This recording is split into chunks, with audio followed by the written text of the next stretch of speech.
তো আমরা জানি যে র্যাবের বিরুদ্ধে বেশ কিছু অভিযোগ আছে, গুম, খুন, তারপরে আপনার অপহরণ, এই ধরনের বেশ কিছু অভিযোগ আমাদের প্রতি আছে।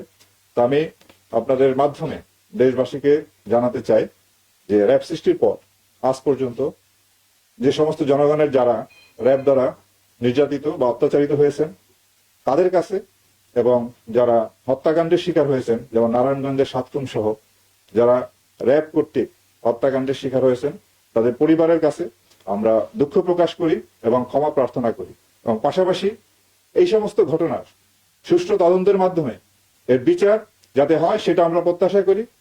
অন্তর্বর্তীকালীন সরকার গুম খুন কমিশন করেছেন, আন্তর্জাতিক অপরাধ ট্রাইব্যুনাল এই ধরনের অপরাধ কগনিজেন্সে নিয়ে বিচার কার্য পরিচালনা করছে।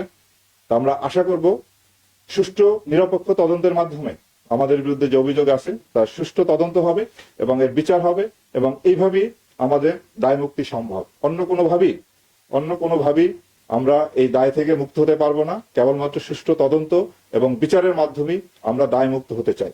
তা আমি আপনাদের মাধ্যমে আবারও যারা র্যাবের কারণে ক্ষতিগ্রস্ত হয়েছেন, নির্যাতিত হয়েছেন তাদের পরিবারের কাছে এবং তাদের কাছে আমরা আবারও দুঃখ প্রকাশ এবং ক্ষমা প্রার্থনা করছি।